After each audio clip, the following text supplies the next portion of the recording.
Alors vous allez voir quelques extraits, hein. J'ai choisi quelques extraits parce que le discours de Jean-Philippe Tanguy dure 15 minutes. Vous avez le lien en description si vous voulez l'écouter dans son intégralité. Mais pour répondre à la politique générale, au discours de politique générale de Bayrou, eh bien Tanguy là fait une prestation remarquable.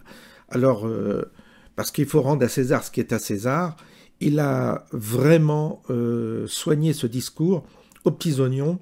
Je dois dire qu'on doit s'incliner devant l'intelligence parfois quand on a du talent, bah, il faut le remarquer, il faut même le féliciter. Parce que c'est rare, c'est très rare que nos parlementaires aujourd'hui aient cette qualité, ce côté incisif, respectueux et en même temps éclairé.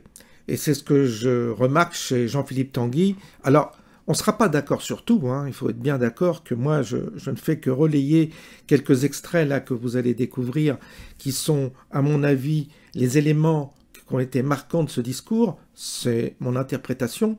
Mais sur les 10% d'abattement, sur RMC, je fait savoir qu'il était dangereux de faire passer pour le budget la suppression de cet abattement parce que ce sont les petits retraités qui vont prendre. Et là, j'ai essayé auprès de mon député de lui faire passer le message qu'il le connaît. Et donc, j'espère qu'il reviendra sur cette décision. En tous les cas, j'espère que dans la discussion budgétaire, on évoquera cette question de la suppression de l'abattement des 10% qui, fatalement, réduirait à néant la revalorisation des retraites. Vous voyez, je ne parle pas si bien que Jean-Philippe Tanguy. Donc, je vous propose d'écouter sa prestation. Là, je fais des extraits pour ne pas vous farcir 15 minutes. Pour les 15 minutes, vous allez en description, vous allez voir. Mais là, j'ai sélectionné ces moments qui sont très pertinents, incisifs et en même temps respectueux. C'est très rare de trouver des gens qui ont cette qualité-là.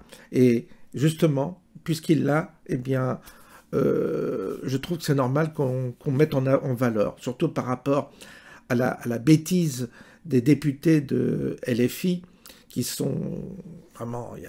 Et puis même, chez la Macronie, il n'y a pas ça, il n'y a pas cette envolée littéraire, il n'y a pas cette qualité, et même ce travail qui est fait... on voit bien qu'il a bossé son discours, qu'il a bien bossé, il a des références, il a des points sur lesquels il a dû travailler, et ça se ressent. Donc quelqu'un qui bosse, ça se voit.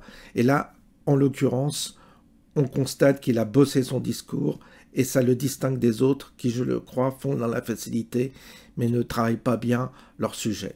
Bonne écoute, à bientôt. Monsieur Bayrou, Clémenceau avait pour usage de dire que quand il voulait enterrer un problème, il fallait créer une commission. À vous entendre, je crains que vous n'ayez enterré votre gouvernement mort-né à force de le submerger de conférences, de comités, de commissions, de gros machins, de pitubidules qui ne régleront rien.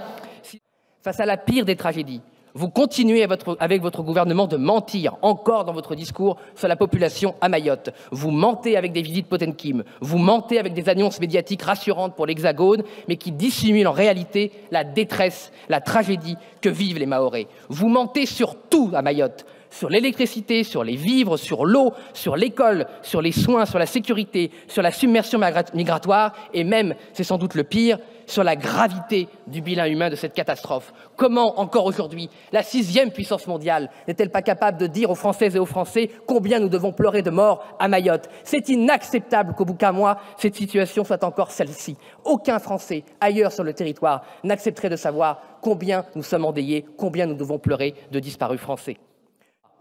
Nous n'acceptons pas que se poursuive et s'aggrave l'effondrement régalien de la France, cette submersion migratoire et l'ensauvagement de la société qui a fait bien trop de victimes. Les titres ronflants de grands ministres d'État n'y feront rien si la politique que vous menez ne change pas de dimension. Bien sûr, les mots de Bruno Retailleau sont les nôtres. Parfois même, ils débordent avec Gérald Darmanin sur notre droite, avec les excès de zèle des nouveaux convertis ou des réminiscences de votre lointaine jeunesse. Les actes réels ne suivent hélas pas, puisque vous avez les pieds et les poings liés par votre propre majorité, par un gouvernement abusif des juges et par une démocratie européenne qui ne cesse de s'immiscer dans nos affaires. À ce titre, la pitoyable mascarade de l'expulsion ratée de l'agent de haine d'Oualem est une humiliation de trop. Elle a la même cause que la prise d'otage que constitue l'enfermement abject de Boualem Sansal et avec lui de ces idées lumineuses qui devraient, elles, être le véritable lien avec le grand peuple algérien.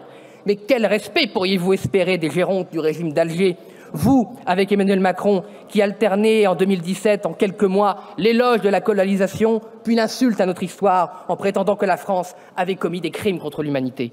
Qu'espérer comme respect quand un ancien ministre de l'Intérieur, si devant garde des Sceaux désormais, allait poser une gerbe bleu-blanc-rouge devant la stèle du FLN qui a assassiné tant d'innocents?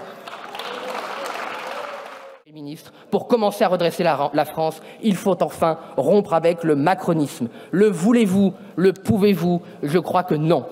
Ce n'est rien, disait Henri IV, M. Bayrou, en voyant que le coup de Ravaillac était hélas mortel.